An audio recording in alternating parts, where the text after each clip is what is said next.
Bonsoir à tous, bienvenue dans cette nouvelle conférence holistique. Aujourd'hui la thématique, se libérer de sa charge mentale et s'épanouir. Donc avec Sophie Erard. Alors, Arcopole, le lieu, l'espace coworking qui nous accueille comme à chaque fois, donc qui est partenaire de l'association holistique et les talentueuses. Donc l'espace Arcopole en fait est un espace qui propose donc des salles de réunion, des bureaux en open space et donc il vous permet voilà, d'organiser soit des séminaires, des formations, voire des conférences. Mais je vais passer la parole à notre présidente Delphine qui va vous présenter l'association et je vous souhaite une bonne soirée. Merci Sylvain. Bonsoir à tous et toutes. Alors, merci de votre présence. Voilà, Holistique est né en 2019 de la rencontre de passionnés de santé et bien-être et a vraiment pris naissance en 2020. Et on a choisi de partir sur la création d'un cycle de conférences une fois par mois, le jeudi à 18h30, où on peut se retrouver. C'est un peu dans l'idée de communauté, voilà, et c'est Arcopole qui nous accueille depuis le début. L'équipe est constituée de 6 personnes. Marianne, que vous avez en haut, vous à votre gauche, voilà, qui travaille au niveau de l'action comportementale qui s'appelle Action Type, des respirations holotropiques et des régressions. Sylvain, qui vous propose de l'harmonisation de l'habitat et des soins énergétiques sur les personnes. Franck, qui est coiffeur énergéticien, donc qui va vous faire des coupes énergétiques à l'aide de son tanto, qui est un couteau japonais. Cyril, qui vous accueille dans son studio pour des immersions en musique et des harmonisations et des respirations également pour des régressions. Moi-même, Delphine, qui suis naturopathe et qui propose une approche de profilage alimentaire et de thérapie fréquentielle. Et Audrey, qui travaille sur le thème de l'eau et qui vous accompagne également au niveau du yoga. Voilà. Donc, vous pouvez nous rejoindre, c'est 15 € l'année la cotisation et également donc le cycle de conférences. Vous pouvez trouver les conférences sous forme de vidéos qui sont mises en ligne par la suite et également nous rejoindre pour la soirée adhérente. Voilà, où on fait la fête ensemble, on se réunit autour de nos plats préférés et de la musique. Voilà. Alors, donc ce soir, les prochaines conférences, nous aurons la loi de l'attraction avec Florence Droit. Et également par la suite, donc on va accueillir le 20 avril et le 25 mai, la vie après la mort, expérience de mort imminente avec une approche très personnelle de Stéphane Maillard. Voilà, ce soir, donc, oui, la soirée adhérent, donc qui aura lieu, je vais vous donner la date quand même, ça va être mieux, le 29 juin 2023. Et ce soir, nous accueillons une facilitatrice de vie, Sophie Erhardt, avec sa société Ordolis. Bonne soirée. Ah oui.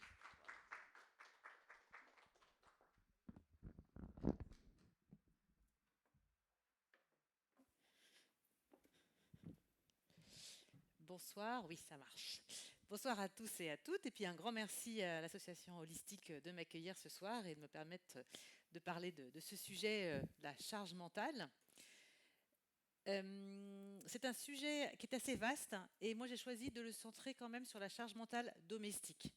Quand on gère beaucoup de choses à la maison, mais qui va de toute façon déborder sur la charge mentale professionnelle et la charge mentale maternelle quand on est père ou mère de famille. Mais je vais quand même me centrer sur la partie de ce qui se passe à la maison. Quelques mots pour me présenter, parce que voilà, souvent on me pose la question. Donc, mon métier, je suis professionnelle de l'organisation et du rangement, c'est le terme officiel, et j'ai fait ma formation et je suis certifiée par l'Académie des pros de l'organisation. Il m'arrive de donner quelques conférences, comme ce soir, dans des salons notamment, conférences santé bien-être, des ateliers aussi que j'anime. Là, c'était dans une épicerie en vrac, mais dans des salons de thé ou des jardins d'enfants sur différentes thématiques. Donc, j'ai fondé mon entreprise Ordolis en janvier 2019, donc ça fait 4 ans. Je chronique tous les mois sur la chaîne TV Tour dans l'émission Local Génial, une missions d'information locale et positive, ce qui est vraiment sympa. Je suis membre de notre fédération, la FFPO, Fédération francophone des professionnels de l'organisation, et on est maintenant 130 membres. Et moi, je m'occupe d'animer le réseau des membres, donc d'organiser des ateliers en ligne pour mieux se connaître entre nous, puisque la fédération est d'une part nationale, mais aussi en France, et en Suisse et en Belgique. Et puis, je dis que je suis blogueuse. Enfin bon, j'ai un blog sur mon site internet où je mets quelques articles, et j'ai une chaîne YouTube aussi, donc je suis aussi youtubeuse. Voilà, je me donne des étiquettes, mais à une échelle très très humble par rapport aux professionnels. Alors, mon parcours, comment je suis arrivée là? Depuis la fin de mes études, j'ai toujours eu envie de rendre service aux autres et de contribuer par mon action à améliorer la santé des autres. Ça a vraiment toujours été mon fil conducteur. Et donc j'ai travaillé pendant 18 ans dans la communication et les relations publiques dans le domaine de la santé et plus récemment de l'industrie pharmaceutique. Et je travaillais sur l'innovation médicale, essayer de faire progresser les thérapeutiques et les façons de travailler, de soigner les personnes. Et il y a un constat que je faisais régulièrement, c'est que en gestion de projet, puisque là j'avais plusieurs projets toujours en parallèle, il y a un moment donné où dans la tête ça s'embrouille. Et généralement, mon bureau ressemble à ça. Quand ma tête s'embrouille, c'est que le bureau, il n'est pas clean. Donc je poussais un grand cri, stop, les collègues avaient l'habitude, et je me mettais à ranger mon bureau. Et ça m'apaisait énormément. Alors si ça ne suffisait pas, je rangeais les étagères, les bureaux des collègues, enfin voilà, je faisais une espèce de tornade de rangement, et ça avait la capacité de m'apaiser, de faire retomber la pression, et les priorités s'alignaient les unes après les autres. Évidemment, mon bureau, du coup, ressemblait à ça. Et je repartais, fleur au fusil, je savais ce que j'avais à faire et ça m'aidait beaucoup. Je l'avais observé au travail et je voyais bien que ce qui était pour moi naturel, l'organisation et l'organisation et le rangement était quelque chose chez moi qui était naturel, qui ne me demandait pas d'effort, mais je voyais bien que ce n'était pas pareil pour tout le monde. Et chez mes proches, notamment, j'avais envie de les aider, mais je n'avais pas envie de passer pour une donneuse de leçons. T'as qu'à faire comme ci, tu devrais faire comme ça. C'est pas toujours très agréable. Donc du coup, un jour, j'ai quand même acheté un livre, oui, Passion pour l'organisation. Et un jour, j'ai acheté un livre sur le rangement. Parce que je me suis dit, il y a quand même des trucs que je peux apprendre, il y a des choses que je ne sais pas tout faire, ou des petites astuces. Et le livre était préfacé par une professionnelle de l'organisation. Alors je me suis dit, dingue, le métier existe. On peut donc professionnellement accompagner des gens qui ont des problèmes de rangement, d'organisation. Donc voilà, révélation. Du coup, je me suis formée et c'est comme ça que j'ai créé mon entreprise donc en janvier 2019. Alors, le principe de ce métier de professionnel de l'organisation, c'est que nous accompagnons les personnes qui se sentent dépassées par le désordre et par la désorganisation. C'est vraiment cette idée de les accompagner, de les coacher. Alors, on a différentes méthodes. Pour la partie vraiment désordre, ça va être le tri, désencombrement et rangement. Donc, on fait la grande tornade de rangement dont je parlais tout à l'heure. Des techniques d'organisation, matérielle ou immatérielle, et puis on va arriver sur la gestion du temps, généralement assez rapidement. Tout ça est assez imbriqué, mais suivant la problématique, si elle est plutôt liée au désordre ou à la désorganisation, on applique telle ou telle méthode. Et c'est un métier qui peut se pratiquer à la maison et au bureau. Donc à la maison, on va parler de home organizing, quand c'est vraiment la partie désordre, home management, quand c'est plus la partie organisation familiale. Et au bureau, on décline en office management pour le rangement des bureaux, mais ça inclut aussi le tri et le classement des papiers, que ce soit à la maison ou au bureau. Les papiers administratifs, pour certaines personnes, c'est vraiment compliqué. Donc là aussi, on les accompagne pour faire un bon tri et pour trouver une méthode pour bien organiser, ranger ces papiers et ne plus être dépassé. Et puis l'office management, là, on est plus dans l'organisation de l'entreprise. L'objectif, la vocation de ce métier, c'est pour ça que j'aime bien m'adresser à vous, c'est qu'on est vraiment dans apporter de la sérénité et du mieux-être. C'est pas juste organiser pour organiser. Nous, on est des maniaques du rangement, mais c'est pas l'objectif de transformer les gens en maniaques du rangement. C'est plus par les outils que sont le rangement et l'organisation d'apporter de la sérénité et du mieux-être pour que les gens reprennent les choses en main. Je vais te donner l'un autre micro. Ça chante. Ah bon? Je l'ai mis en mute. Non, c'est bon. Du coup, je perds une main, zut. Qu'est-ce que je disais? Oui, on est vraiment dans l'idée d'apporter une solution concrète à toute situation, que ce soit au désordre au sens propre, donc on a parlé de rangement d'objets, comme au désordre, donc au sens figuré la désorganisation. Et c'est vraiment l'idée d'avoir du sur-mesure. Alors oui, on peut acheter un livre sur le rangement, sur l'organisation, il y a plein de livres qui existent, il y a plein de solutions, sauf qu'un livre, c'est toujours généraliste par rapport à sa problématique à soi. Donc nous, on est vraiment là pour accompagner la personne, c'est du sur-mesure, et vraiment l'amener là où elle peut aller, suivant ses problématiques, ses contraintes, et suivant voilà, la philosophie, suivant les envies qu'elle a. Et puis, c'est l'idée d'apporter des solutions durables dans le temps.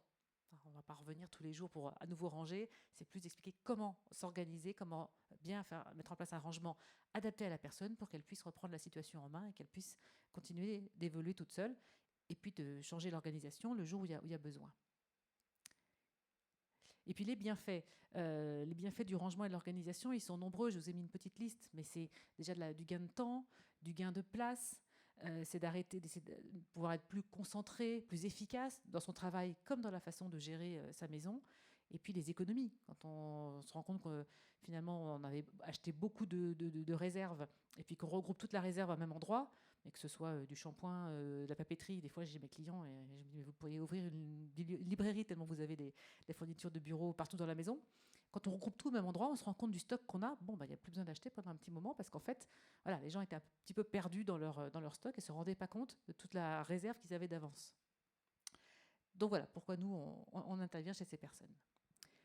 Alors, le sujet du jour, c'est la charge mentale. Alors, on va commencer par un petit schéma qui a l'air assez clivant, mais qui n'est pas tant que ça, vous allez voir. Donc voilà un joli appartement. Vu du dessus, vous voyez les 3 chambres, le salon, puis je ne sais pas si vous voyez, mais il y a un petit bonhomme rose, un petit bonhomme bleu. C'est monsieur et madame qui sont devant la télé à regarder un film. Madame dit, il est 23h, je vais me coucher. Mais quand madame va se coucher, elle se lève, elle va dans la chambre d'un de ses enfants, elle va vérifier que la tenue du lendemain elle est bien prête. Si ce n'est pas le cas, elle va dans la penderie, elle prépare la tenue pour le lendemain et puis le cartable. Elle va faire un bisou au petit loulou. Elle sort, elle va évidemment voir le deuxième, vérifier que le cartable et la tenue du lendemain sont déjà prêtes. Elle fait un bisou au loulou, vérifier qu'il dort bien. Puis elle va dans la salle de bain où elle fait sa petite toilette du soir et puis elle prépare ses affaires pour le lendemain. Elle va vérifier que la porte d'entrée est bien fermée. Elle se rend compte qu'elle se souvient qu'elle a mis en route une machine à laver, donc elle va dans la buanderie. Elle sort le linge qui est propre, elle le met dans le sèche-linge. Le linge qui est sec, elle le met à repasser pour le lendemain. Elle prépare tout. Elle se dit, mince, j'ai oublié de mettre le couvert du petit déjeuner pour le lendemain. Donc elle met le couvert du petit déjeuner. Et puis elle finit par aller se coucher, mais quand même, elle met un petit peu de temps parce qu'elle prépare ses petites affaires pour le lendemain. Bref, à 23h45, elle est couchée. Monsieur se lève, je vais me coucher. Il est couché à 23h05. Ça peut être un peu cliché, parce qu'à votre avis, qui dort le mieux ?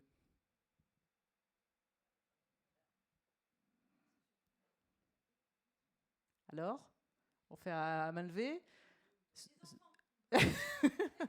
Alors eux, les enfants, ils dorment comme des bébés, ça c'est sûr. Alors qui est pour madame dormira le mieux ? Ouais. Monsieur dormira le mieux ?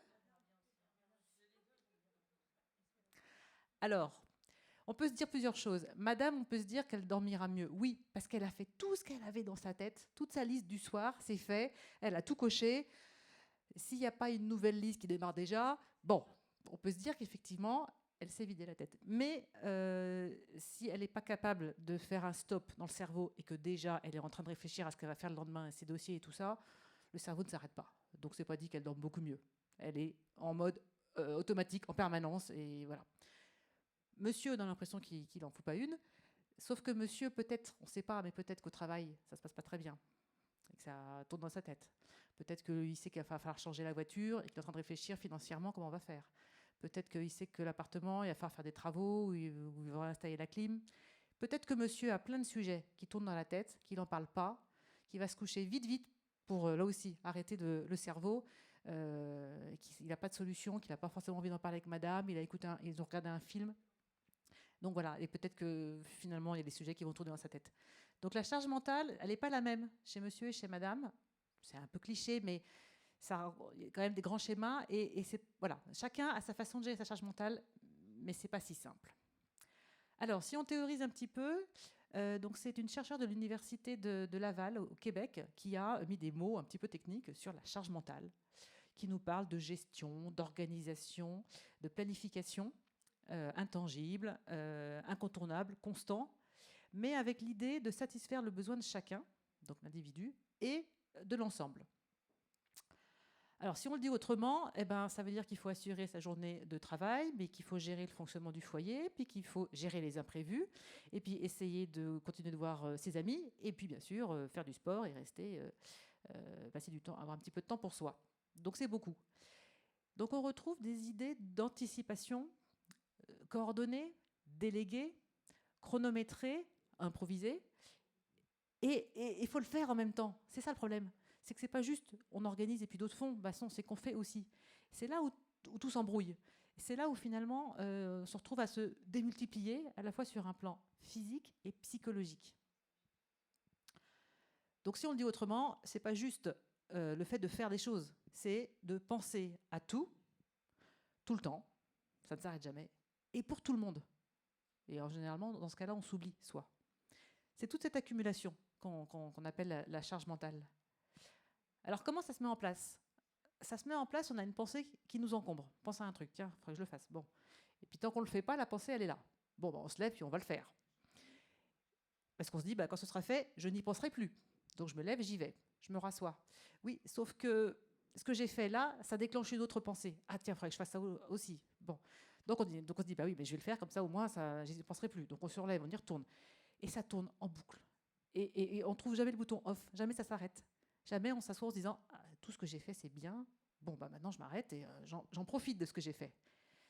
Donc, on se retrouve dans un état, oh là là, ça a un peu, ça a un peu dansé, en suractivité à la fois intellectuelle et à la fois physique. Et on est toujours dans le faire, dans l'avoir. Il faut faire ça, il faut avoir fait ça, il faut faire comme si. Et on oublie d'être dans l'être et dans le vivre l'instant présent, écouter ses émotions, se sentir bien, pas bien, en phase avec ce qu'on fait. Et du coup, c'est tout le temps à fond dans je fais, j'organise, je vis ça, j'ai ça. Non, je ne vis pas, mais je fais attention à tout ça. Et c'est vraiment ce schéma-là qui tourne en permanence qui fait que ça surchauffe. Alors, vous connaissez toutes les injonctions domestiques, parce qu'il faut dire que c'est ça ne nous aide pas, ça. Il est conseillé, c'est recommandé de aérer son logement tous les jours, de lire une histoire aux jeunes enfants tous les soirs, de changer les draps tous les 15 jours, de laver son frigidaire une fois par mois, de renouveler sa brosse à dents tous les trimestres, de voir son ostéopathe tous les 6 mois, et puis faire de la révision de la voiture tous les ans. Enfin, j'en passe, c'est des meilleurs, mais on n'arrête pas, quoi. Il faudrait tout le temps faire tout ça, tout le temps, tous les jours, très bien. Non, mais c'est vrai que si on veut essayer de suivre toutes ces recommandations domestiques, c'est infini, c'est infernal. Et on s'en rajoute encore et encore. Donc ça, c'est aussi l'emballement. Alors après, plein de gens vont me dire, non mais aujourd'hui c'est bon, les hommes, les femmes, tout le monde de la maison fait, moi mon mari cuisine, moi il s'occupe des enfants, moi il leur donne le bain tous les soirs, moi il fait vraiment plein de choses. Voilà, alors heureusement, on avance beaucoup vers ce schéma-là. Il est vrai que les papas ont envie de profiter pleinement de leur vie de famille, et puis il y en a qui aiment cuisiner, il y en a qui aiment... Moi, le mien, il repasse super bien, il adore ça, donc c'est lui qui fait. Oui, mais là, on est dans l'exécution des tâches. Le problème, c'est que dans l'organisation des tâches, là, le partage, il n'y est pas. On est toujours à 90% pour madame et 10% pour monsieur. Donc finalement, quand on fait la moyenne des deux, ça fait quand même 70% pour madame qui est... et 30% pour monsieur. Donc malgré tout, voilà, c'est les statistiques qui parlent, c'est encore je crois que j'ai des chiffres de l'Observatoire après des inégalités qui arrivent. Malgré tout, madame fait un peu plus que monsieur. Ah oui, le cas de faire les courses. Ça, c'est un petit cas personnel, j'ai horreur de faire les courses au supermarché le samedi. Ça, mon mari le sait bien, donc le samedi matin, il me dit, mais si tu veux, je vais faire les courses cet après-midi. Ah je lui dis, ouais, chouette. Puis il me dit, tu me fais la liste de courses ? Ah oui, alors là, je sors mes listes de mes menus habituels, je prends le programme de la semaine suivante, je regarde qui va être là, parce que j'ai des grands garçons qui font du sport le soir, des fois on a une réunion, alors qui est là, combien de personnes à chaque repas, combien de services, parce que celui qui rentre à 21h, celui qui rentre à 20h30, du sport, machin, bon. Et puis je prends mes livres de recettes, parce que je vais essayer de trouver des recettes un peu originales pour changer de tout ce que je fais tous les jours. Et au bout de 2 heures, je lui tends la liste de courses en me disant, finalement, peut-être que je préférerais aller juste faire les courses. C'est beaucoup plus facile, c'est juste à exécuter la liste de courses. Voilà. Donc voilà, c'est un peu ce travers qu'on peut avoir d'essayer d'optimiser tout, de faire tout un peu parfaitement dans l'organisation, l'anticipation, la coordination. Et finalement, l'exécution des tâches, on le fait moins.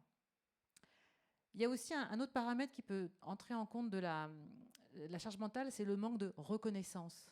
C'est aussi l'accumulation de tâches que l'on juge ingrates, et qui ne sont pas visibles, et personne ne nous dit jamais merci.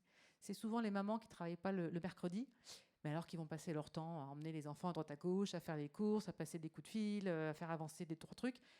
Et puis le soir, elles ont l'impression, elles ont couru toute la journée, mais qu'elles n'ont rien fait. Et du coup, elles n'ont rien à raconter le soir. Et elles ont vraiment l'impression que, alors que si elles n'avaient pas été là, tout ce qu'elles ont fait, ça n'aurait pas pu se faire. Les enfants ne pourraient pas être épanouis et avoir vu les copains au dessin, au judo, au karaté, à l'équitation. Le rendez-vous pour la révision de la voiture ne serait pas pris. Le rendez-vous chez le dentiste n'aurait pas été mis en place ou réalisé pour la petite dernière. Donc oui, si, ça a l'air d'être pas drôle et d'être juste des tâches non visibles, mais en fait, ça fait avancer l'organisation de la famille. Mais voilà, on se dévalorise par rapport à ça parce que, bon, oui, tous les mercredis, je fais ça, et alors ? Et alors, si, c'est super important. Donc, il faut aussi reconnaître que ce travail-là, cette deuxième journée de la maman, elle a une valeur. Oui, ça, pardon, il manquait la fin. Alors, qu'est-ce qui fait qu'on tombe plus ou moins dans ce travers de la charge mentale ? Il y a quelques prédispositions. Alors, le perfectionnisme, ça évidemment, quand on veut que tout soit fait parfaitement. Donc, je vous expliquais ma liste de courses, là, ma liste de repas, ça en fait partie. Allez, c'est là que ça arrive. Quand on a horreur de l'incertitude, de l'improvisation, on a horreur de ça, donc on va tout border, on va s'assurer que tous les paramètres, que tous les feux sont au vert, tous les indicateurs sont bien, parce qu'on ne veut surtout pas avoir à se faire déborder. Ça fait tomber dans la charge mentale. La mauvaise estime de soi, c'est l'idée qu'on ne se sent pas capable de faire bien, on croit qu'on ne fait pas très bien, donc on en fait 2 fois plus parce qu'on trouve que quand on fait quelque chose, voilà, on n'assure pas. Donc du coup, on en fait encore plus. On ne se fait pas confiance, en fait. La peur de l'échec, ce qui rejoint un petit peu l'horreur de ne pas aimer l'improvisation. Voilà. Peur que ça loupe. Donc du coup, je vais là encore border ceinture, bretelles, parachute pour être sûr que ça marche. La comparaison avec les autres qui réussissent. Oui, mais les autres, ils font tout ça bien, ils font comme ci, ils font comme ça. Donc moi aussi, je veux faire comme les autres, je veux montrer que je réussis. Mais on ne sait pas comment les autres y font, on ne sait pas comment les autres ils sont organisés. Il y a peut-être de l'aide, il y a peut-être... Donc se comparer aux autres, ça aide pas, mais ça peut être un biais qui fait tomber dans cette charge mentale. Voilà, quand l'apparence sociale est importante, qu'il faut montrer, qu'il faut avoir la belle maison, les belles voitures, les enfants dans les grandes écoles, tout ça, voilà, on tombe aussi un petit peu à se mettre beaucoup de pression pour arriver à ce modèle qui nous semble être le bonheur absolu. La mauvaise appréciation du temps qui s'écoule. Ça, c'est aussi un piège. Les gens qui pensent que tout se fait toujours, ça va me prendre 5 minutes. Puis non, ça prend 20 minutes. Mais sauf que, mis bout à bout, on passe beaucoup plus de temps à faire des choses où on pourrait passer moins de temps, mais on a l'impression qu'on va pouvoir faire plein de choses dans la journée, parce que chaque chose va prendre que 5 minutes. Alors chaque chose en prend 10 ou 15, ce qui fait qu'on prend du retard, ce qui fait qu'on court encore plus après le temps, ce qui fait que ça s'emballe et que ça ne s'arrête jamais, parce qu'en fait, on a du mal à estimer à la vraie mesure les choses que l'on a à faire. Donc ça, c'est un vrai piège. Et donc finalement, se mettre 3 tâches l'après-midi, au lieu d'en mettre 6, chaque tâche aura le temps de se faire et on pourra faire les 3 tâches sans courir. Alors, quand on se met 6 tâches à faire, et ça déborde, la spirale s'emballe. Donc ça, c'est important de vraiment faire attention, quand on se dit qu'on a un truc à faire, de faire attention au temps qu'on y passe. La reproduction du schéma maternel, ça aussi, c'est un sacré piège. Maman faisait comme ça, donc je fais comme ça. Oui, mais peut-être qu'elle faisait et que ça rentrait bien, mais nous, ça rentre pas parce qu'il y a plus de choses à faire, parce que le contexte est différent et que, voilà, son modèle, on peut s'en inspirer, peut-être pas forcément le reproduire à l'identique. Et puis, il y a des gens qui ne savent pas fonctionner autrement, côté hyperactif, mais je suis toujours en activité, je suis toujours à faire un truc, je ne sais pas m'asseoir et attendre, j'ai l'impression de perdre mon temps. Je voudrais bien des fois m'arrêter, mais je ne sais pas comment faire. Je n'ai pas trouvé le bouton off. Donc des personnes qui sont en mouvement en permanence et qui n'arrivent pas à changer leur manière de fonctionner. Donc là, la charge mentale, elle va arriver. Et il y a un côté aussi auto-harcèlement, quoi. on se dit soi-même, mais non, j'ai ça à faire, une espèce de dualité, je voudrais bien m'arrêter, en profiter. Ben non, je ne veux pas m'arrêter, alors qu'il y a encore le linge à les mettre à sécher, alors qu'il y a encore les courses à faire, il faut que j'appelle, je passe tel coup de fil. Bon, donc on continue, on ne s'arrête jamais. Et des fois même, on se dit, mais j'en fais pas assez, donc on culpabilise de ne pas en faire assez, donc on en fait 2 fois plus parce qu'on trouve qu'on n'en fait pas assez.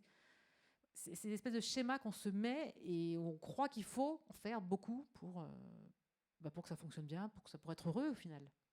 Et on tombe dans cet excès, ce fonctionnement, cette spirale que je vous décrivais tout à l'heure, cette surchauffe. Voilà, dualité interne. Oui, donc le stade sur la répartition des tâches, même si, je vais faire un petit bémol, on sait aussi qu'il y a des familles monoparentales, donc, et des papas solos qui ont les enfants 1 semaine sur 2, et eux, la charge mentale domestique, du coup, ils découvrent, ou en tout cas, ils l'ont pleinement. Donc voilà, on ne va pas non plus taper que sur les papas ou les messieurs. Bon, ça, c'est l'Observatoire des inégalités qui donne les chiffres, hein, donc c'est quand même des statistiques. Mais on voit que les tâches domestiques, donc 3 heures par jour pour les femmes et 1h45 pour les hommes. Ce qui est étonnant, c'est que ce chiffre de 3 heures pour les femmes, il diminue par rapport à 10, 20 ou 30 ans. Mais parce qu'on passe moins de temps à faire les courses, parce qu'il y a le drive, parce qu'il y a plein de choses qui sont automatisées, parce qu'on est, voilà, on est peut-être pas plus efficace, mais il y a plein de choses qui se simplifient. Mais que le temps passé des messieurs n'augmente pas. Donc c'est plus le temps global qui diminue. Mais voilà. Et puis voilà, pour la partie parentale, donc c'est 1h35 pour les mamans et 41 minutes pour les papas. Donc malgré tout, ça reste un petit peu... la conscience domestique reste quand même portée majoritairement par les femmes et par les mamans. Oui, d'accord, l'équilibre. Alors que, vous vous souvenez de ma diapo, autrement dit, où je vous disais, la charge mentale, c'est d'être en permanence en train d'anticiper, coordonner, déléguer, chronométrer. Combien de temps je vais mettre pour faire ci? Est-ce que j'ai le temps de faire l'aller-retour avant de aller chercher au judo? Peut-être que je vais passer prendre mes courses, je les pose à la maison, je repars. Enfin, cette espèce d'horloge dans la tête en permanence, d'improvisation. On va rajouter la gestion des stocks, hein, avec les courses, la planification. Donc on organise les choses, le covoiturage avec les voisins, les copains, l'organisation, la gestion de crise quand il y a des imprévus. Alors je ne sais pas ce que vous en pensez, mais tout ça, c'est quand même des compétences ni masculines ni féminines et qui sont très recherchées et valorisées en entreprise. Donc il n'y a pas du tout à dévaloriser et à trouver ces tâches ingrates. Ce sont des tâches complètement importantes en entreprise et c'est des vraies compétences. Mais ça fait des siècles que les schémas font que, voilà, entre monsieur et madame, la répartition des tâches s'est faite à une époque où c'était le schéma vraiment classique. Madame portait les enfants, elle était, donc elle continuait avec les enfants et avec la sphère domestique, et monsieur allait chasser le mammouth. Bon, ça a un petit peu évolué, mais ça a démarré pendant des siècles, ça fonctionnait comme ça. Donc on a aussi des siècles de croyances à déconstruire pour les hommes et pour les femmes, parce que beaucoup de femmes ont entretenu ce schéma qui leur convenait bien, et voilà, tort partagé hein, sur cette répartition des tâches telle qu'elle est aujourd'hui. On a un long historique derrière, mais voilà, longtemps les femmes aussi ont fait en sorte que la maison c'était leur domaine, leur pouvoir, messieurs c'était dehors, ils allaient gérer autre chose dehors, mais elles étaient contentes de gérer, d'avoir l'organisation de la maison, c'était leur territoire. Aujourd'hui, évidemment, on n'a plus tout à fait envie de je sais pas, en tout cas, on n'a plus envie de le subir. Hein, des familles peuvent s'organiser comme ça, et être très épanouies, il n'y a pas de problème, mais dans beaucoup de cas, on subit un petit peu cette organisation.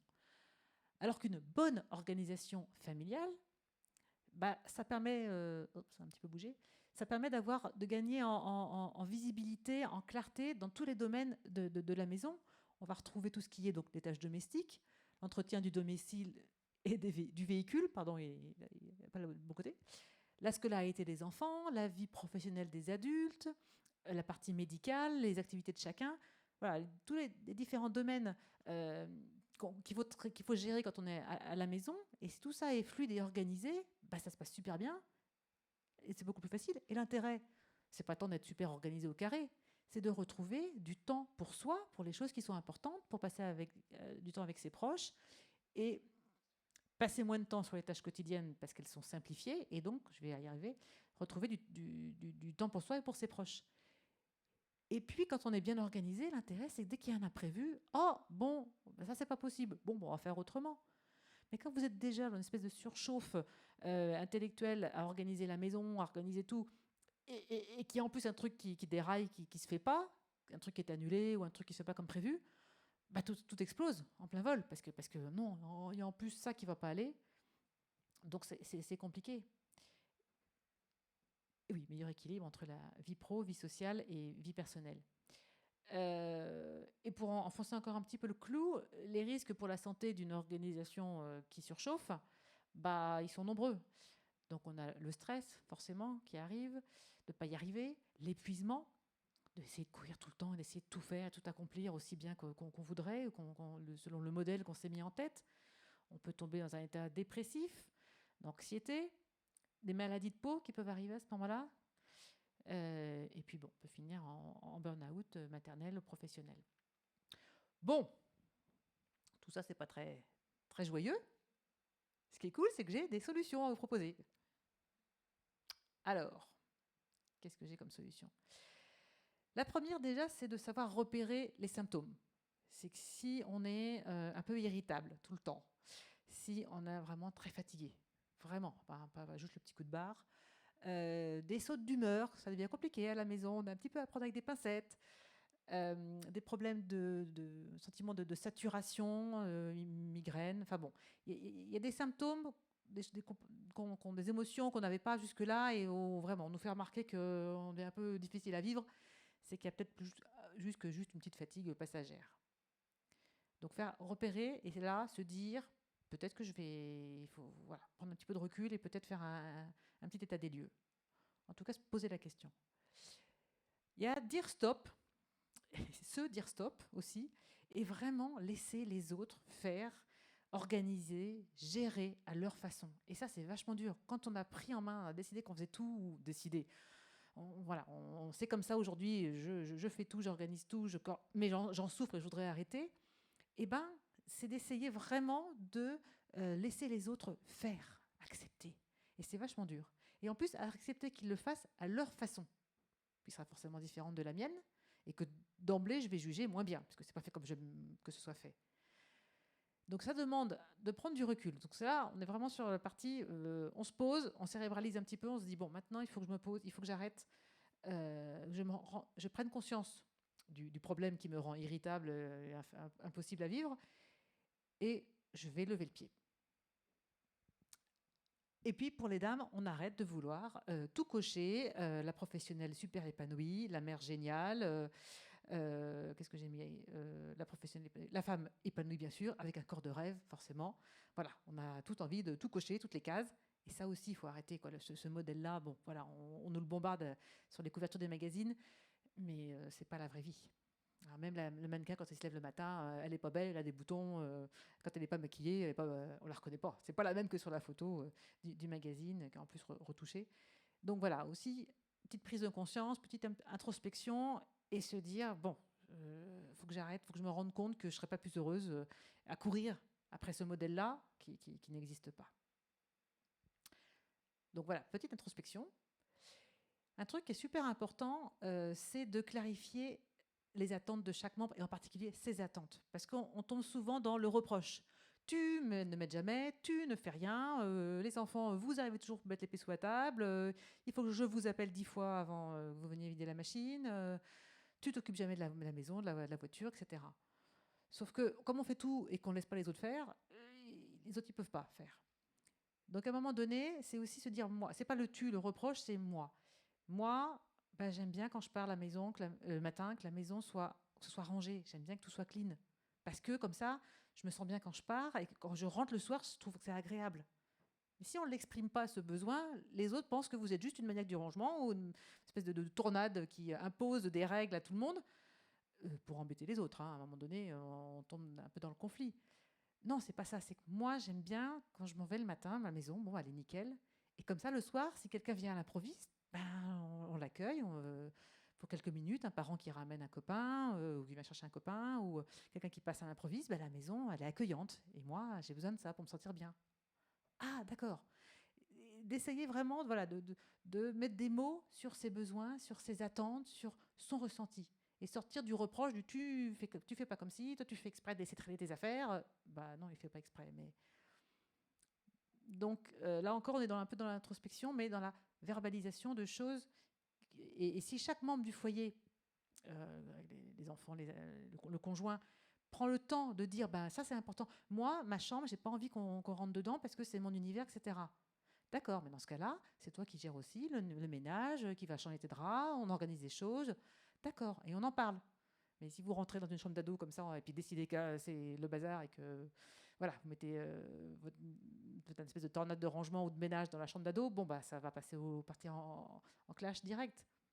Donc écoutez, voilà les besoins, les attentes de chaque membre du foyer. Et puis, rien dans le vocabulaire, de dépersonnaliser les tâches domestiques. Quand on est les premiers à se dire ma lessive, mes courses, mon ménage, ah bon, bah si c'est le tien, tu fais, hein. Et non, ça n'a rien de ma lessive, c'est le linge de toute la famille, c'est pas mon ménage, c'est le ménage du foyer partagé par tout le monde. Et donc, et puis aussi les aides ta mère à mettre le couvert. Ah, elle a besoin d'aide, ta mère. Ça me rendrait service. Et non, il faut vraiment sortir aussi de ce cliché. On vit en communauté dans un foyer. Et donc, c'est tous les membres de la famille qui participent au bon fonctionnement du foyer et à la satisfaction de chacun des membres du foyer. Donc, c'est pas aide ta mère à mettre le couvert, c'est mets le couvert pour tout le monde. Comme maman ou papa fait la cuisine pour tout le monde, comme on lave le linge de tout le monde, et ben, les enfants, ils mettent le couvert pour tout le monde.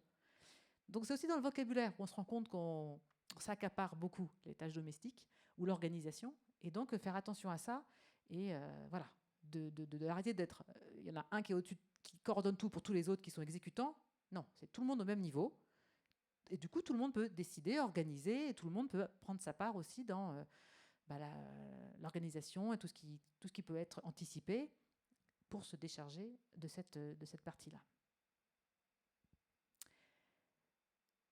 Ah oui, apprendre aux garçons aussi à participer aux tâches ménagères. C'est affreux, mais je connais pas mal de familles où la fille, elle va plus vite que le garçon. Donc, quand on appelle pour vider la machine, il y en a une qui vient et l'autre, il traîne un peu la patte. Alors, du coup, c'est elle qui fait. Puis, on en a marre. Mais voilà, on tombe un peu sur des schémas quand on a garçon et fille. Je l'ai vraiment observé dans plusieurs familles.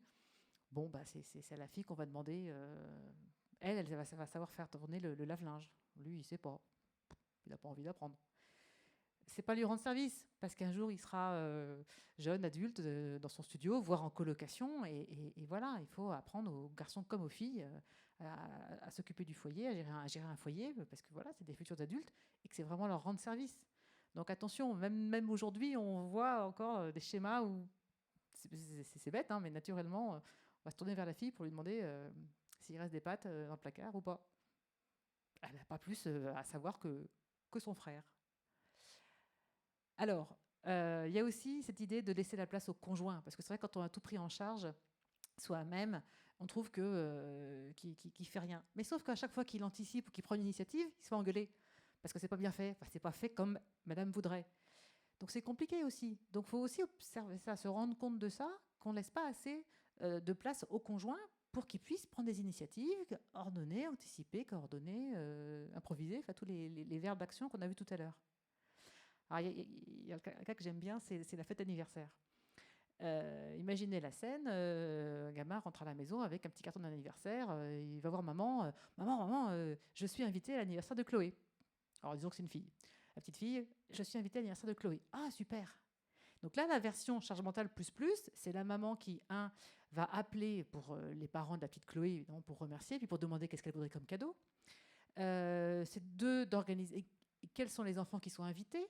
2, c'est d'organiser un covoiturage avec tous les parents pour pas arriver avec chacun une voiture le samedi près de la maison, mais que comme ça on vient plusieurs dans une voiture, c'est mieux. Elle va chercher partout un cadeau original, fabriqué en France, éducatif, machin, donc elle va y passer la semaine. Et puis, elle ne va pas acheter du petit cadeau, elle va trouver un foulard et elle va emballer avec l'art japonais, avec le foulard, un nom un peu compliqué, j'oublie toujours ce mot. Voilà, juste pour l'anniversaire de Chloé le samedi. Sauf que si pour chaque action, elle met autant de temps, la deuxième version, c'est madame décide que c'est monsieur qui va faire. Donc dans ce cas-là, madame confie la mission à monsieur, le petit carton d'invitation, tiens Chloé, samedi je suis pas là, cette semaine je peux pas m'en organiser, m'en occuper, je suis en formation, tu vas voir ça avec ton père. Et là vous serrez les dents, et là vous serrez les fesses, et là vous attendez. Donc elle observe son mari, et son mari jusqu'au vendredi soir, donc la veille, il a oublié qu'il y avait l'anniversaire de la petite Chloé. Sauf qu'il y a la gamine qui est là, papa, au fait, t'as appelé la maman de Chloé pour dire qu'on vient? Non. T'as acheté un cadeau? Ah bah non. Bon, donc le papa, le vendredi soir, il va chez Toy Story ou une grande surface de jouets, j'en ai pas d'autres en tête, Toys R Us, pardon, pas Toy Story. Il a chouette un jouet en plastique, le truc à la mode, là, en tête de gondole, le papier cadeau qui va bien, oui, il emballe tout ça. Et puis le lendemain, il va avec la gamine, et puis pas de peau, la Chloé, elle habite dans une impasse. Et donc, il arrive, il y a déjà plein de voitures qui sont garées, donc il ne peut pas à peine se garer, donc il se met devant un parking, enfin un portail d'une maison d'à côté. Bon, puis il conduit la petite à l'anniversaire, il grogne un petit peu dans toutes les voitures. Et puis quand il va la chercher, il voit que en fait, le cadeau qu'il a acheté, elle l'a eu 3 fois, 3 exemplaires, parce que c'était le truc à la mode, donc d'autres parents avaient acheté le même cadeau. Et puis qu'il y a une montagne de papier cadeau partout, et puis... bon... Et du coup, il rentre à la maison, et puis donc, madame, alors, comment ça s'est passé? Donc, il lui débriefe. Je suis allée en voiture, mais alors, son impasse, là, c'était l'horreur. J'aurais peut-être dû appeler les parents, on aurait peut-être pu faire du covoiturage. Yes. Ouais, alors le cadeau, dis donc, en fait, elle avait déjà eu 2 fois le même, donc du coup, je suis repartie avec, et puis je filerai un bon d'achat, hein, donc c'est pas terrible. Yes. Ah, puis alors, t'as vu la montagne de papier cadeau, il y en avait partout, c'est vraiment pas écolo, le papier cadeau. Oh, non, yes. Et là, comme c'est lui qui l'a expérimenté, c'est lui qui a fait les erreurs, entre guillemets, qu'elle avait fait les fois d'avant. Du coup, parce que si madame avait dit, tu fais comme si, tu fais du covoiturage, t'achètes un cadeau comme si, machin, il l'aurait exécuté, et puis il aurait, en disant, pourquoi elle me demande de faire tout ça? Là, il s'est rendu compte qu'effectivement, peut-être qu'elle appelait les parents avant, c'est mieux, pour pas se garer tous là, dans cette impasse, que le coup du cadeau, effectivement, il aurait peut-être pu réfléchir à un truc un peu plus original, que le papier cadeau, c'était pas terrible. Donc du coup, comme il l'a vécu, il s'est rendu compte. Et là, la subtilité de la maman, c'est que 2 semaines, 1 mois après, quand à nouveau il y a une invitation pour un anniversaire, la maman, elle dit à la petite fille, ton papa a tellement bien géré l'autre fois, c'est lui qui va faire. Et donc elle amène l'invitation au papa, surtout pas reprendre le truc en main.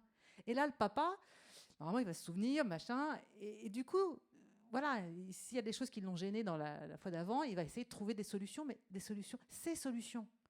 Mais ça veut dire que la maman, pour les anniversaires, elle a vraiment délégué. Elle s'en occupe plus. Et elle ne va pas être là à se dire, mais est-ce qu'il a fait ce qu'il n'a pas fait? Non, c'est le papa qui gère. Donc c'est un moyen de vraiment transférer une tâche au conjoint et de le laisser faire à sa façon et d'organiser à sa façon. Mais nous, on ne s'en occupe plus.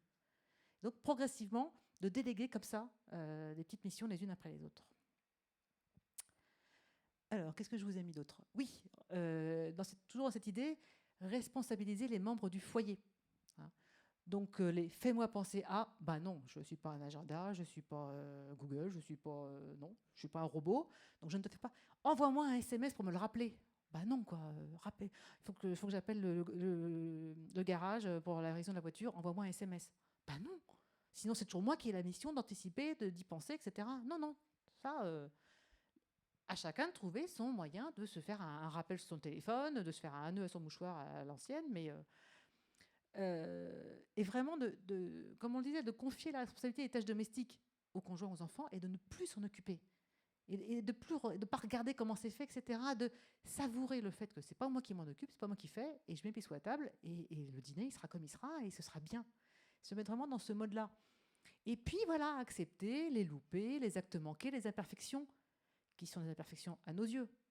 Mais les autres, ils ont peut-être fait de leur mieux, ils sont vachement contents. Donc si on est là à critiquer, c'est moins bon, c'est moins bien fait, non. Et vraiment replacer les autres au cœur de l'action, au cœur de l'organisation, de l'anticipation et de s'occuper des choses. Et on ne s'en occupe plus. C'est vraiment ce verbe, je m'en occupe, je vais tout faire. Non, c'est l'autre qui s'en occupe et tu ne t'en occupes plus. Et puis encourager les prises d'initiative, et puis évidemment, dès que c'est réussi, c'est bien, bravo. Parce qu'on a un peu tendance toujours à trouver le petit défaut. Ouais, c'est pas mal, mais là, quand même, il y a ça qui va pas. Tranquille, que la prochaine fois, ce ne sera pas fait ou on retombe dans le travers. Donc, vraiment se remettre dans un schéma où non, les autres s'en occupent et c'est bien fait. Enfin, c'est fait à leur façon, mais c'est bien fait. Et qu'est-ce que j'ai marqué? Lâcher prise sur les tâches domestiques. Oui. Parce que c'est dingue, mais une fois que le frigo il est rempli, 2 jours après, il est vide. Et une fois que le panier de linge sale, il est vide, 2 jours après, il est plein. Donc, c'est sans fin. Donc, à un moment donné, faut arrêter de mettre ça en priorité top 1 de sa journée. On redescend un peu en dessous. Et il y a d'autres choses plus intéressantes, plus nourrissantes, sur un plan émotionnel, sur un plan intellectuel à faire que être obsédé par le panier de linge sale et le frigo. Et à chacun sa part de charge mentale. C'est ainsi qu'on va pouvoir la répartir. C'est vraiment en confiant les rênes de l'organisation du foyer aux autres membres du foyer. Qu'est-ce que j'ai comme... Donc on arrive aussi sur la partie délégation. Faire appel à des aides extérieures, pas hésiter. Si vraiment les devoirs avec les gamins le soir, c'est compliqué, c'est source de tension, on s'engueule avec les enfants, c'est dommage. Donc voilà, ça, arrêtons parce que voilà, c'est une espèce de spirale négative et puis on s'en met une relation conflictuelle à la maison. Donc on délègue, on fait appel à un étudiant qui viendra, par exemple, ou à des organismes qui peuvent envoyer des personnes pour faire les devoirs. Si c'est le jardinage qui est une prise de tête permanente dans le couple, bah c'est pareil, peut-être voir à déléguer à un jardinier, ou si c'est le ménage, mais vraiment s'autoriser sur les choses conflictuelles ou les choses où vraiment c'est compliqué, de faire appel à une aide extérieure.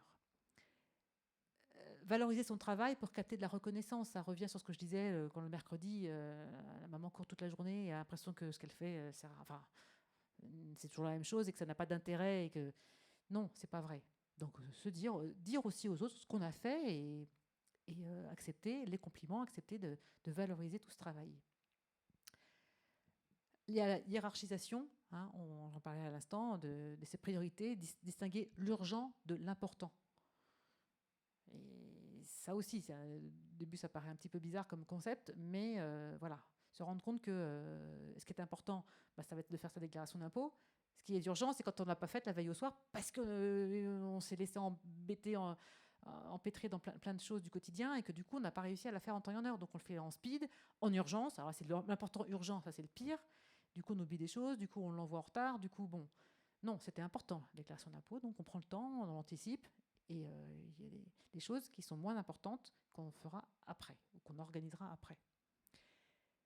Il y a aussi, oui, quand on travaille à la maison, c'est plus compliqué, mais quand on travaille à l'extérieur, c'est de s'organiser un petit sas de décompression entre la partie professionnelle et le moment où on rentre chez soi, où on va enchaîner sur la partie de la vie domestique.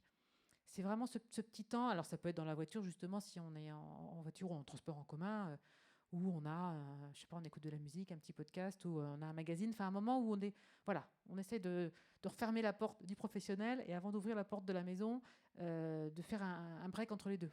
Ça évite d'emmener les dossiers à la maison de la journée, et puis ça évite aussi l'inverse pour le lendemain, quand on est au bureau, de se dire, mon Dieu, j'ai pas mis en route la machine, j'ai pas fait ma lessive, le frigo est vide. C'est en permanence, voilà, de se retrouver en décalage par rapport au moment que l'on vit. Donc ces petits sas, ça peut permettre vraiment de faire des coupures. Ah oui, faire sa liste des non négociables. Alors, on ne peut pas en faire 10 000, mais se dire vraiment, il y a des choses, c'est pas négociable. Par exemple, ça peut être de travailler le soir. J'ai décidé qu'après dîner, non, je ne travaille plus. Et vraiment, sauf extrême urgence, mais voilà. Et donc, de s'organiser en se disant, mais non, le soir, je ne travaille plus, c'est du temps avec ma famille, avec mon conjoint, c'est du temps pour faire de la couture parce que j'ai envie de faire de la couture, ou pour un loisir que je m'accorde jamais, ou faire des albums photos. Ça peut être ça. Vraiment, se l'imposer. Ça peut être, je ne prends plus les rendez-vous médicaux pour mon conjoint, parce qu'il me le fait décommander 3 fois. Parce qu'évidemment, le rendez-vous, j'ai pris à un horaire, puis finalement, ça ne va pas, parce que je n'ai pas son agenda sous les yeux. Donc à un moment donné, stop, quoi. Tu veux prendre un rendez-vous chez le médecin ? Tu le prends, tu t'en occupes. Tu fais un nœud à ton mouchoir, tu te fais un rappel sur ton téléphone, tu fais ce que tu veux pour y penser, mais non. C'est non négociable, je ne veux plus le faire. Peut-être coincer un peu, mais voilà, si c'est la prise de tête tout le temps, oui, moi c'était faire des courses à l'hypermarché le samedi après-midi. Ça, c'était mon non négociable. Donc le drive pour ça m'aide beaucoup.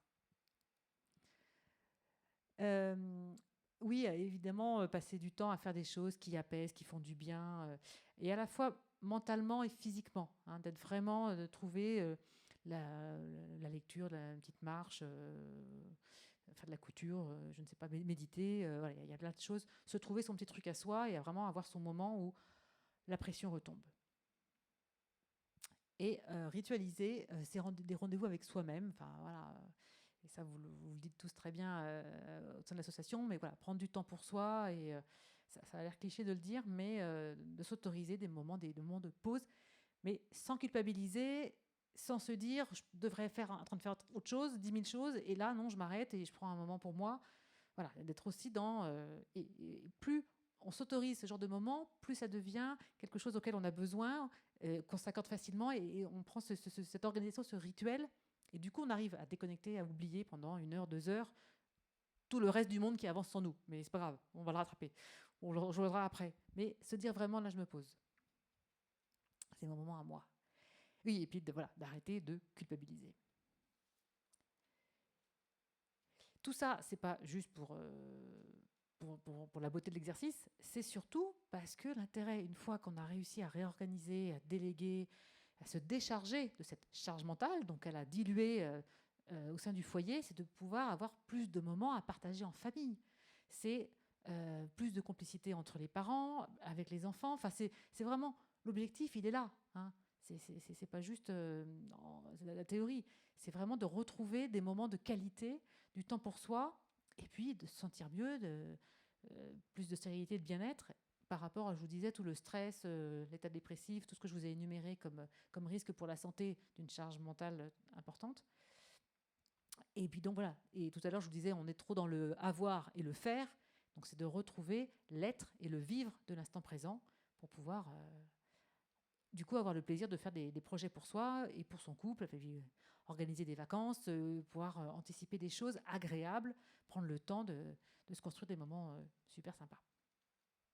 Bon, je m'arrête là, j'ai fini. On va finir par ça si vous voulez. J'ai peut-être beaucoup parlé, peut-être un petit peu débordé, j'en suis désolée. Non ? Bon. Si vous avez des questions, je serais ravie d'y répondre. Si vous voulez qu'on revoie un point ou s'il y a quelque chose que vous souhaitez qu'on éclaircisse, ou partager une expérience personnelle ou voilà, quelque chose que vous avez observé, n'hésitez pas, ça m'intéressera beaucoup.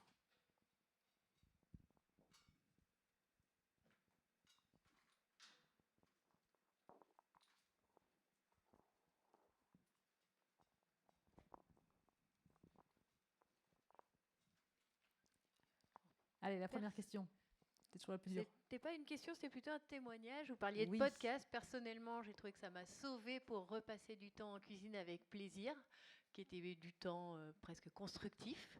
Voilà. Et ça m'a permis de réformer toute une organisation, voilà, de trouver cette énergie et finalement d'avoir un territoire à moi, mais choisi. Oui, c'est ça qui est important. Ah, c'est chouette. Et des podcasts de cuisine, du coup Non, pas du tout. Non, non, de tout. À peu près tous les podcasts qui peuvent m'inspirer, parfois de développement personnel, voilà, des tas de podcasts. Ainsi que les youtubeuses qui vont se filmer en train de ranger. J'ai commencé à chronométrer moi aussi, je me dis mais c'est pas la mer à boire, ça prend 3 minutes, c'est vrai. Vraiment 3 minutes, Oui, vraiment 3 minutes, certaines choses, j'ai commencé à chronométrer qui m'ont permis de reprendre un peu la main sur certaines choses où, quand il y a trop de découragement, voilà, donc ce que vous mentionniez tout à l'heure. Voilà. Ah, très bien. Merci beaucoup, Delphine.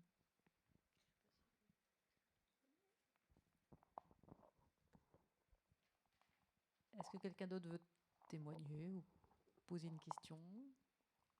Tout était clair, ça fait beaucoup de matière. Donc, concrètement, quand vous intervenez dans une famille, par exemple, est-ce que vous allez les aider à ranger dans les placards ? Concrètement, qu'est-ce que vous leur donnez comme conseil ? Alors, suivant la mission qu'on me demande, pour laquelle on me sollicite, si c'est une question de désordre, oui, je vais faire un premier rendez-vous chez la personne pour faire un petit peu un état des lieux et d'amener son besoin et déterminer le temps. Alors ça peut être un placard, c'est vraiment un placard, ça peut être un dressing, ça peut être la cuisine, ça peut être un garage qu'il faut désencombrer parce qu'il y a vraiment trop de choses. Ça peut être des combles dans lesquels on va faire des travaux mais qui servaient un peu de grenier où on a accumulé plein de choses. Donc là, on estime le temps qu'on va y passer. Et ensuite, quand je commence à intervenir, là, effectivement, je suis avec les gens et on le fait ensemble. Et on trie progressivement tous les objets, on catégorise, on regroupe tous les objets, et puis la personne décide de quel objet elle garde, de quel objet elle se sépare. Donc, on met de côté les objets qui vont sortir. Et ensuite, les objets qu'on garde, c'est ceux-là qui sont intéressants, en fonction de l'espace de rangement qu'on a, on les range, on les organise pour que ce soit facile tous les jours au quotidien.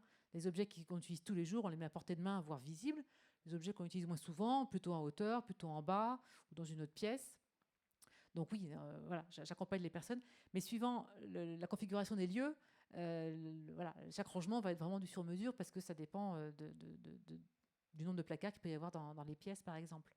Si on est plus sur de l'organisation, ou qui rejoint ce dont on vient de parler, où c'est des gens qui ont besoin d'aide parce qu'ils courent après le temps en permanence, parce que voilà, il y a un épuisement et puis une tension dans la famille palpable, là, on va commencer par faire un état des lieux, voir ce qui fonctionne bien, parce qu'il y a toujours des choses qui fonctionnent bien et on ne les voit plus, là où ça coince. Et puis, du coup, je vais proposer des outils pour réorganiser le quotidien, pour faciliter les choses, tout ce que je vous ai listé, suivant le besoin, suivant la configuration de la famille, suivant là où ça coince.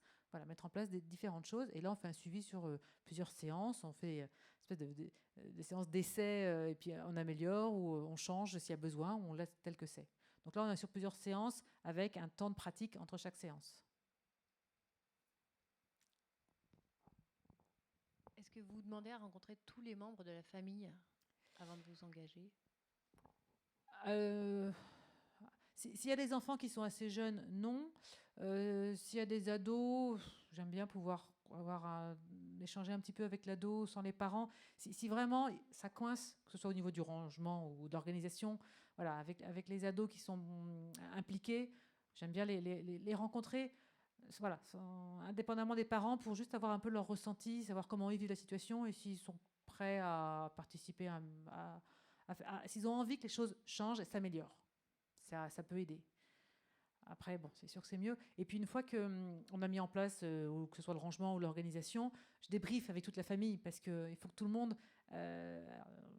déjà, je les ai impliqués à différents moments dans ce qu'on a mis en place, mais après, il faut que tout le monde adopte la nouvelle organisation, le nouveau rangement, et qui normalement est fait pour eux. Normalement, c'est vraiment du sur-mesure, mais quand même, les habitudes, ça prend 21 jours à s'adopter en le faisant tous les jours. Donc oui, j'aime bien effectivement voir tout le monde après pour l'expliquer. Et puis, pourquoi on a fait ci, pourquoi on a fait ça. Comme ça, tout le monde a les mêmes informations, ça met tout le monde au même niveau d'information et chacun redevient acteur de la maison pour prendre les choses en main.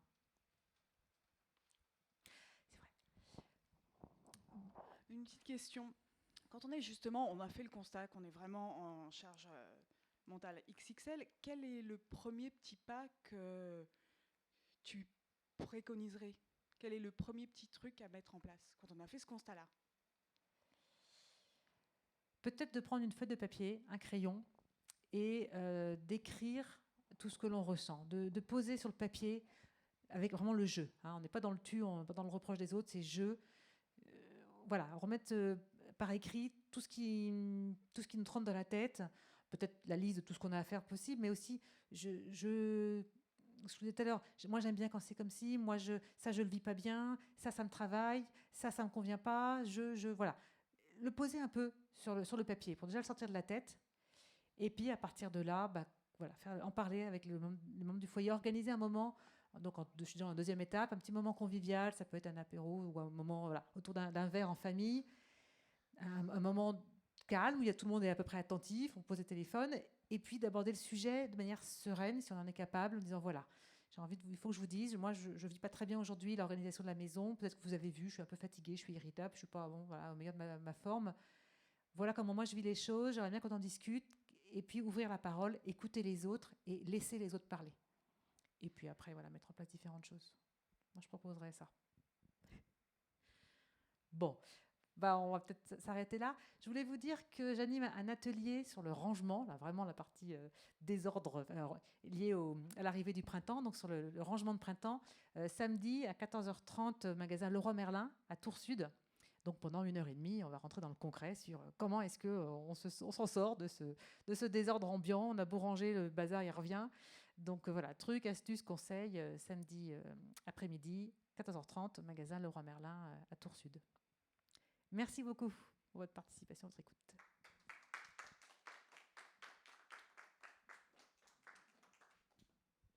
Merci Sophie, merci. Restez là. Donc voilà, merci beaucoup pour cet échange enlevé, voilà, et très joyeux. On sent qu'on peut tous s'y mettre. Et puis, on vous rejoindra volontiers donc à Tours Sud. Alors, à Tours Sud pour le ménage des gobelins, c'est ça? Le ménage de printemps, ok. Bon, voilà, je vous propose qu'on se rejoigne tous autour du bar pour continuer. On va bien ranger l'apéritif. Comme ça, on en profitera. Bonne soirée à tous et toutes.